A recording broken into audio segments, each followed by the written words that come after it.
Alright folks, here we are. The last archetype analysis before I take a very long hiatus from the series. This archetype, however, was an anime exclusive until very recently. They're the Battlewasp archetype from Arc 5, used by Shinji Weber. I'm not sure how many duels he had, but he dueled Tsukikage and he dueled Yuya. Those are the ones I definitely remember. If I'm missing something, then it's probably not that amazing. And anyway, yeah, they consist of 12 cards out of 13. Out of 13 in total, which Shinji Weber used in the anime. Yeah, only one of their trap cards didn't make it into the final product, but I think it's some sort of an oversight that they'll just come together and print it in the next set to fill up pack space. And anyway, yeah, let's go on to their first monster, Battlewasp Pin the Bullseye. It's a level 1 insect with reverse stats of a Karibo, and if you control an insect monster, you can special summon this card from your hand. During your main phase, you can inflict 200 damage to your opponent for each Battlewasp Pin the Bullseye you control. You can only use each effect of Battlewasp Pin the Bullseye once per turn.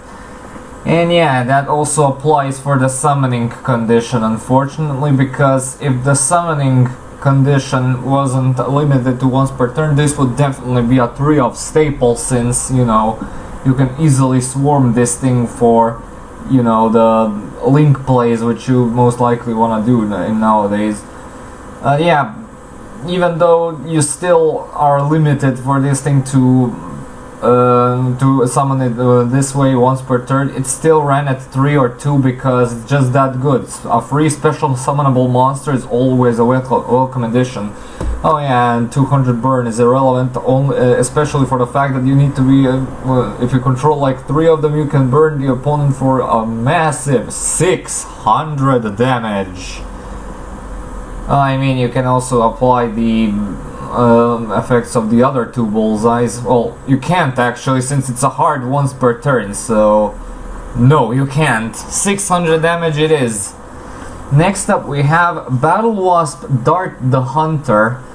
When your opponent, when your Battlewasp monster destroys an opponent's monster by battle that is owned by your opponent, you can discard this card, inflict damage to your opponent equal to that destroyed monster's original attack, and you can target one other insect monster you control. It is treated as a tuner this turn.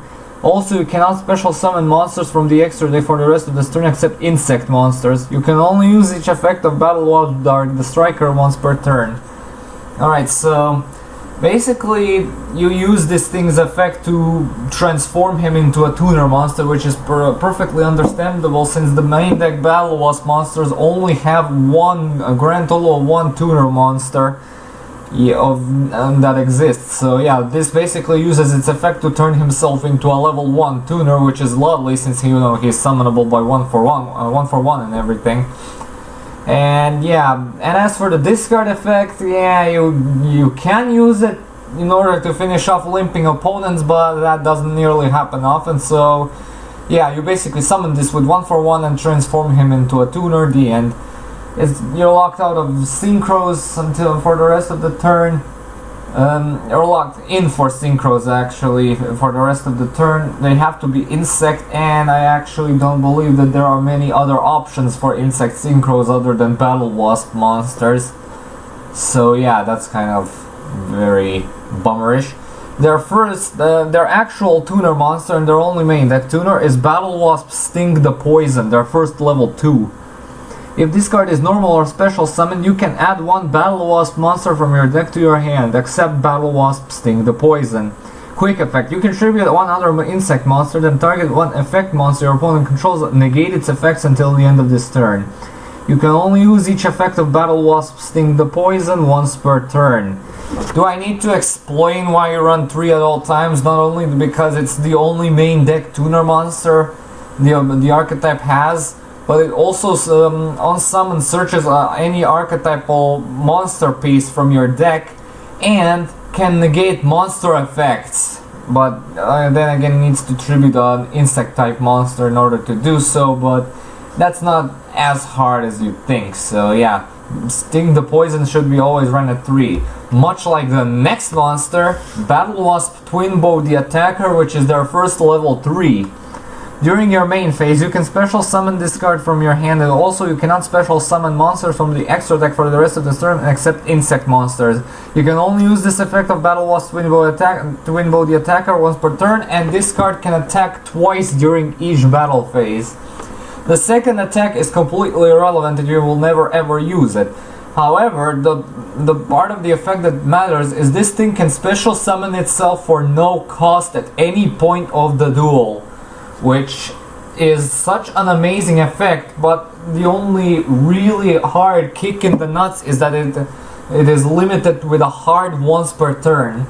If it wasn't, it would be a straight upgrade and an archetypal Gillosaurus, which I would highly appreciate. Yeah, Gillosaurus has the same effect that you can special summon it at any point of the duel, but in return, if your opponent has a monster in the graveyard, you can resummon a monster from the graveyard. However, if you special summon Gillosaurus during your first turn, like in most modern dinosaur builds, you basically if you open up with 3 of them, you open up with a free Link monster already. Sorry. But still, with this kind of limitation, Twingo the Attacker is still a fantastic 3-off staple and a really good rank 3 enabler, since you can basically go in for a Dante if you feel like it. So yeah. And their last main deck monster is their first level 4 Battlewasp Arbalest the Rapid Fire. It's their highest main deck beater, and when this card is normal summon, you can target one level 3 or lower insect monster in your graveyard. Special summon that monster in defense position. If this card in its owner's possession is destroyed by an opponent's card, you can special summon one Battlewasp monster from your hand or deck. You can only use this effect of Battlewasp Arbalest the Rapid Fire once per turn. So it basically gives you a free revive for Link plays, which is always a nice comeback option. It also has a nice floating effect. What's not to like? It's their highest beater. And yeah, you basically also run 3 of these at all time, and the most ideal targets include Twingo the Attacker and Sting the Poison. So yeah, Arbalest is a very nice card. Their first Synchro Monster is Battlewasp Azusa the Ghost Bow, a level 5 Synchro Tuner who requires generic materials and has this effect. When your opponent takes effect damage from another Battlewasp monster, you can inflict damage to your opponent equal to the original attack of that monster. You can only use this effect of Battlewasp Azusa the Ghost Bow once per turn. When a monster is destroyed by battle with a Battlewasp monster, while this card is in your graveyard, you can special summon this card in defense position but banish it when it leaves the field. Okay, the reviving effect isn't that bad, but I really like it if it you didn't have to require it to banish it when it leaves the field. With this kind of effect, it's a worse Infernity Avenger. So yeah, but I really despise about this card, since this is a Synchro Tuner and does not have the quick effect Synchro effect which Formula Synchron, Axel Synchron and Tatsunoko have. So yeah, I really would love it if instead of this revival effect it actually had that quick effect for synchroing up. And as for the first effect, the only Battlewasps in the main deck that inflict effect damage are Pin the Bullseye and Sting the Poison, which aren't that good. I mean, no. Yeah, Pin the Bullseye inflicts battle damage, and yeah, and Dart the Hunter. Sorry, I can't speak. I mixed them up a bit. Yeah, you rarely use any of them for burn damage. Yeah, the Synchro monsters actually do inflict burn damage, some of them, and they have pretty high attack values, so you can build a somewhat potent Battlewasp burn build with it. But anyway, it's basically not worth it. You basically build around synchro spamming nowadays. Anyway, next up we have the level 6 Battlewasp Halberd the Charge. This one requires an insect tuner, and all the other materials are generic. And once per battle, during damage calculation, if this card attacks an opponent's monster with equal or higher attack, quick effect, you can halve the attack of that opponent's monster during the damage calculation only. When this card inflicts battle damage to your opponent, you can inflict 200 damage to your opponent for each Battlewasp monster you control. You can only use this effect of Battlewasp Halberd as a charge once per turn. Basically, with the first effect, this is an archetypal Turbo Warrior, which is absolutely lovely, and it's actually a better one since Turbo Warrior is limited to Synchro Monsters, I think. So yeah, this actually has a better usage than Turbo Warrior. However, the burn effect now is absolutely completely pointless unless paired up with Azusa the Ghost Bow. So yeah, and it's actually a pretty decent beater for a level 6, so that's always appreciated. And yeah, it's a really nice card. Next up we have Battlewasp Hama the Conquering Bow. This one's a level 8 generic.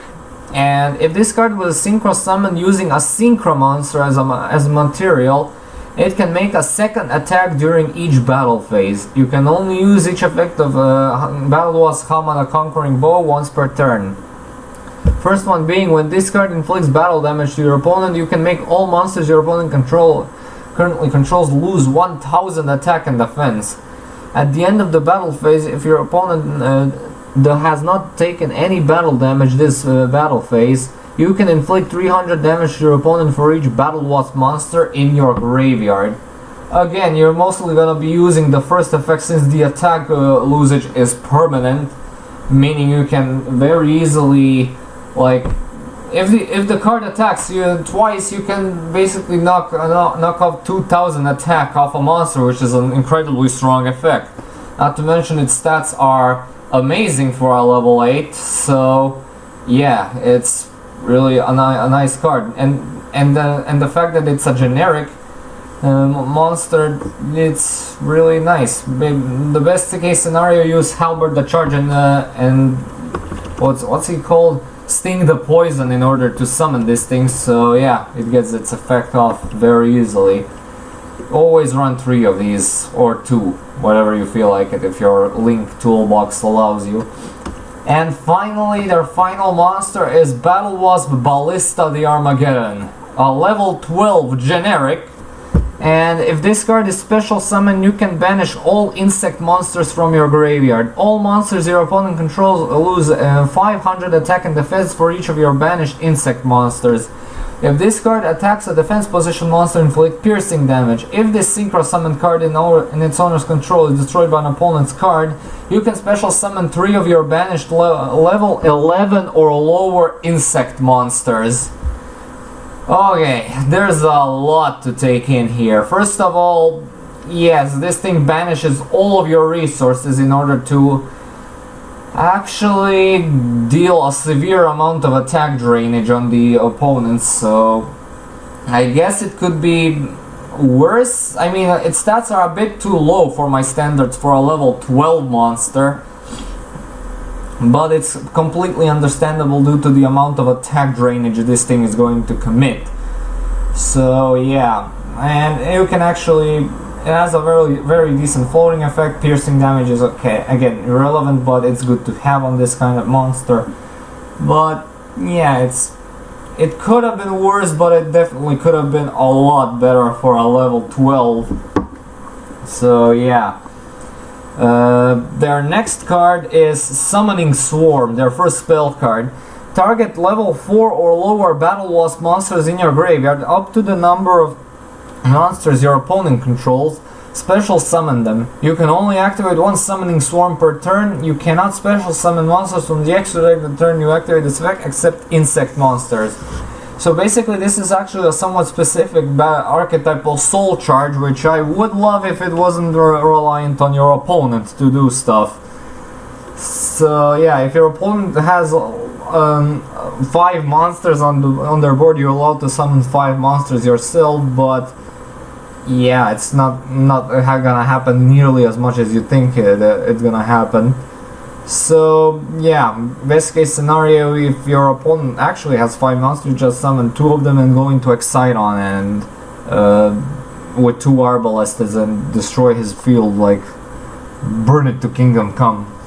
And their next card and the final spell card is Revival Swarm. Target one Battlewasp monster in your graveyard, special summon it. You can banish this card from your graveyard and target one insect monster you control. It cannot be destroyed by battle or card effects until the end of the next turn. You can only use this effect of Revival Swarm once per turn. You never want to run any less than 3 of these because it's an archetypal monster reborn, which in turn protects you from card effects destructions. So yeah, or end battle destruction as well. So yeah, you should never ever run any less than 3 of these. And our last card is the continuous trap Battlewasp Nest. When your Battlewasp monster is targeted for an attack, special summon one Battlewasp monster from your hand or deck. And if you do, place 1 counter on this card. Alright? Then end the battle phase. You can only use this effect of Battlewasp Nest once per turn. If this card has 2 or more counters during the end phase, send it to the graveyard. So yeah, this basically is a bit of an obscure wording on this card, since you can never ever have any more than 3 counters during the end phase. So yeah, basically you use this thing twice in order to end the battle phase, and that's about as far as it goes. It's not that reliant, honestly, so yeah, you should. And there are actually way better options in the deck, so if you run this, you usually run it at 1 max. 2 if you really feel like it. Now it's time for the grades. Their consistency is actually surprisingly well made, despite being an anime exclusive for a long while. And yeah, they didn't flop majorly on this one. They have access to some of the nicer and better generic insect support. So yeah, I'll give a consistency a generous 2 out of 3. Power isn't the highest among them. Well, Ballista the Armageddon can certainly be a game ender most of the time, because if you don't end the game when in the turn you summon Ballista, you're basically gonna be left without it. So yeah, probably gonna be defeated afterwards. So power actually gets a 2 out of 3. Comeback ability also gets a 2 out of 3, because yeah, there is a huge amount of insect support, but not nearly as much for the comeback section of the monster type. So yeah, it gets a 2 out of 3 as well. Protection exists in form of some very specific monsters, which is not something I want to brag about. So yeah, 1 out of 3 there. Versatility, yeah, they can be splashable. Synchros are actually extremely splashable in some other insect builds, such as Insectors maybe, or any other insect build. I'm not that familiar with insect type monsters, so yeah, I don't particularly really like them. So yeah, I believe they can find a decent amount of place in some various casual decks. So yeah, I'm gonna give them a 2 out of 3 in versatility as well. So yeah, those were Battlewasps, and I'm not sure if their final trap card is going to get printed. And jokes aside, it won't turn them into tier 1 or anything if they ever get printed. So yeah, that is it for archetype analysis for now. I'll be taking a rather long hiatus from the series, because all the other archetypes that remain are the very, very long ones, and all of the Reigns archetypes, and the Reigns archetypes I plan on reviewing, but after Reigns ends, because there's no telling how many additional support cards are going to be made for Reigns archetypes. So yeah, we'll just have to wait and see. Until then, thank you so much for watching. Stay tuned for more videos and updates. Comment, like, and subscribe, and as usual, I'll upload the next vid whenever I can. See you all, have a good day, and peace.